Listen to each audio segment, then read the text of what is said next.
Now, you know, it wouldn't be right if your girl didn't give you one doom and gloom video for the week. So, you know, as you know, I'm traveling to Mexico, a couple different trips, and, you know, people are like, Cancun got armed guards out here, like on the beach. Yeah, on the beach. The National Guard out there. Now you're gonna say, well, that's because that's Mexico and the cartels and the violence. And I don't think they're protecting Americans from the cartels. I think they're protecting Americans from broke Mexicans who are like, let me hit a lick in town. Not just broke Mexicans, broke Venezuelans, broke El Salvadorians, broke Colombians who have walked their way through different countries and have made their way to Mexico and was like, hey man, I can't get to the border, but you know what I can do? Hit a lick here in Cancun. I mean, it's just too easy, right? So I think the armed guards are not just there for the cartel, but it's also a little bit of a payout too. It's like the National Guard's getting a good little payout for pretending to secure everybody. But it leads me to say something a little doom and gloomish. I feel like we're going to see this in Atlanta.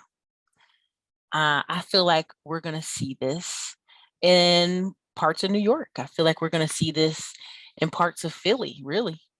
You're going to see it in some major cities that are what we call failed states, but we won't use that word.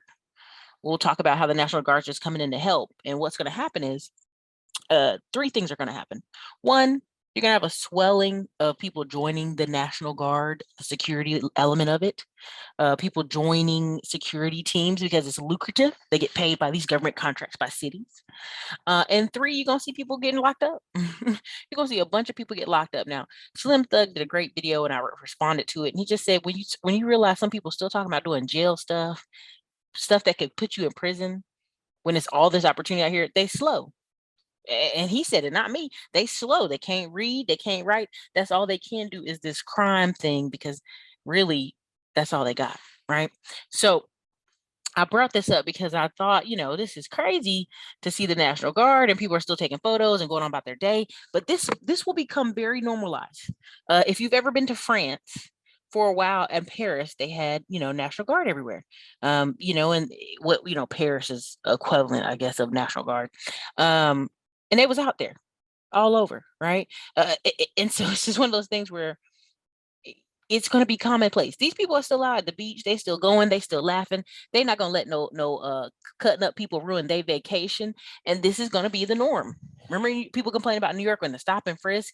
And now New York done lost a bunch of people. Let's keep it a buck. New York's a ghost town in some parts. No matter what these people tell you, tons of people left New York for Florida. They left it for every other city other than New York. They could not take it. The people that are left in New York, though, that can't leave, don't have the skills, don't have the talent. Earlier today, Mike Rappaport, I wish I could share it here on the screen. Put a picture up here, Peter. Mike Rappaport. He was in a CVS, and a man came in with 2 bags, filled the bags up, and just walked out the front door. The black security guard didn't do nothing. I'm gonna see if I can find this clip and put it here. But Michael Rappaport, put it up here, Peter. And he was like, oh my God, this is crazy. This is happening right in front of my eyes. Nobody was alarmed. Nobody did anything. They just let the dude go by. He's like, this man has shampoo and condoms and everything. And I'm telling you, what's going to happen is the people that are left in New York, that are there, couldn't move, don't got no money to go nowhere, couldn't get a bus ticket out of town. I don't know if it's the people y'all want. I'm just gonna put it like that. The people that are in Chattanooga complaining about prices, and Chattanooga's dirt cheap. How you guys doing? This is Ericka from the Classy Climb blog. Listen, I know this year has kicked some of you right in the pants, but we don't have to sit down and take this lying down. At the end of the day, what we can do here is fight back. You have to design your digital life. Many people out there know the power of the internet, know the power of social media, know the power of Facebook, Instagram, YouTube, but don't know the steps in order to organize themselves to win. How do you get on there, get leads, get customers, and win? Well, that's what I'm putting together this course for. It's for those of you who want to have a digital footprint and dominate. Listen, in these years of 18 to 24 months, we don't know whether we're going to be in the house or out the house. Let's get you where you want to be, near your family, near your friends, in a safe location, and still making money daily. Let's not give up because of the news, of the lack of support from friends and family, you can do this. They about to get pushed out of rural Georgia. That's why people say, oh, why would you build houses and apartment complexes in the middle of rural nowhere? Because people gonna move out there. City's gonna put vouchers out there. Section 8 gonna pay for them to be out there. I'm here in Austin, Texas, and there's a road called Manor Road. Manor Road, put it on the screen, Peter, Manor Road. People always like, oh, Black people live in Manor. No, there's a thing called Manor Road. If you drive down Manor Road, going out of town, you like, man, am I leaving Austin? I've been on this road forever. They built all these really nice, brand new income adjusted apartments. Right? When I say income adjusted, put that on the screen, Peter. Income adjusted apartments. Really what it is all the Section 8, all the people that used to live in these downtown apartments that they tearing down, these downtown projects near East Austin, they tore them down, tearing them down. Like when that storm came through here, it was a big reason for them to close a bunch more. Oh, these buildings is old. I don't know if y'all saw me put a clip up here on before, but it was a whole section, whole 3 blocks worth of buildings. They tore them all down. Oh, they in bad condition. We got to get rid of them. Now, what they putting in place of them? Nice, new, shiny apartments that you will not live in. And this is in Austin. So when Black people say they're putting Black people out of Austin, no, they're putting out renters out of Austin. They're putting Section 8 out of Austin. Like you'll live here, but you'll be on Manor Road.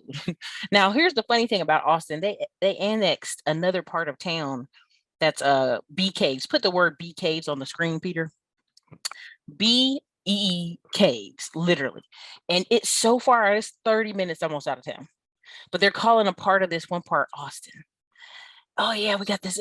And you're laughing because it's the same length of the way they got the people out of Manor, right? They putting money way apart from each other, you know?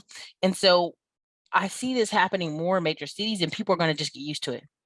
All the stuff they talk about, Buckhead doing all this stuff, don't worry, they're going to do it so gradual that you'll be used to it.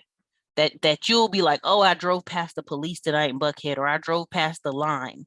It'll be some type of line that you go across to get into town, to get into those areas. And you'll notice, it'll be so noticeable, it'll be annoying. You'll be like, man, I can't believe they held me up at the line today. That's how it's going to be.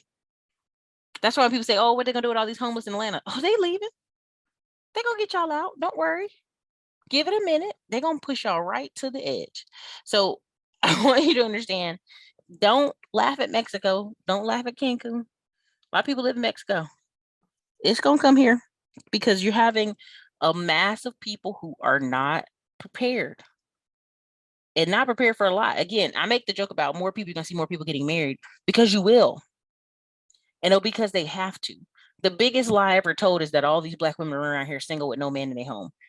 People drive all over town, all over neighborhoods. There's men in these homes. Everybody knows an aunt and uncle that been together 20 years ain't married. Everybody knows one. Everybody does. And so the people that have not got themselves together, it's gonna have roommate situations, or are gonna have to make a lot more money, are gonna have to live in a city in a studio.